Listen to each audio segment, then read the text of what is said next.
Welcome back to another Forge Motorsport instructional. Today we're going to show you how to fit FMDV37 to the Hyundai i20N. So let's jump straight into that.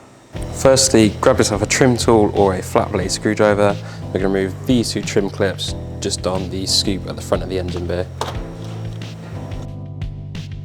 Taking a 10mm socket, we're going to loosen off the two clamps on the inlet to remove that from the vehicle.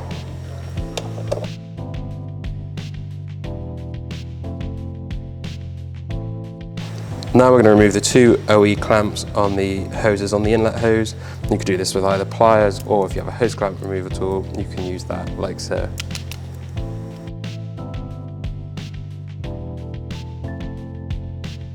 We can now remove the inlet hose from the car, just giving that a gentle pull, and that will come out of the car nice and easily.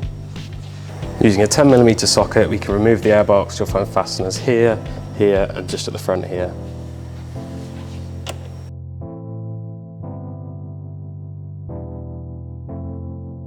With the fasteners removed, we can now remove the airbox with the scoop, just by simply pulling up and away.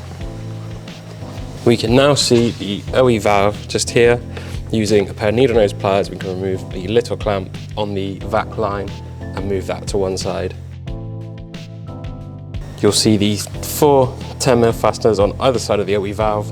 We can use the correct tool to remove these and remove both the OE valve and the hose from the vehicle all at once.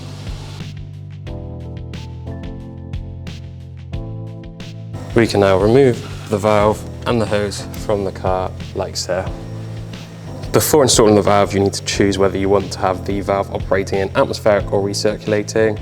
Atmospheric uses the trumpet and recirculating uses the pipe with the OE hose, so make sure you choose that before the next stage. We're going with atmospheric on our i20N, so we're using the included trumpet and attaching that just like so. Now we're going to install the valve using the 4 supplied Allen head bolts, so we'll show you where that goes on the vehicle now. The valve fits just down here, so you simply pop that in place and attach with the supplied fastenings. You can use a 5mm ball head Allen socket to help with this, so that makes it a lot easier to get in on the bolts. With the Allen head bolts tightened sufficiently, we can move on to the next step.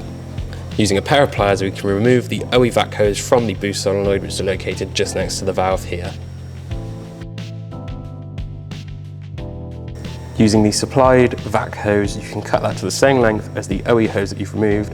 You can then connect this to the boost solenoid and the forge valve using the new vac hose along with the OE clips. You can see just in there where our new vac hose is connected to the boost solenoid and the forge valve. We're now going to do the reverse of what we did to get to the valve by reinstalling the airbox and the inlet hose and buttoning everything else up.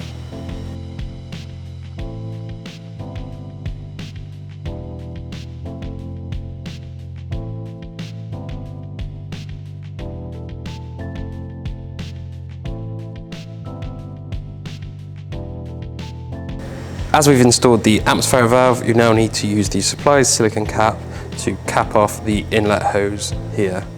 Don't forget to use the OE clamp to secure this. Don't forget to pop the trim clips back into the scoop and secure those by clicking those down. There we go, that's DV37 installed on our i20N. If you've got any questions about the install or about the valve, just drop them in the comments below. If you want to see us do any other installs on products, drop that in the comments. Otherwise, like, subscribe, and we'll see you in the next one.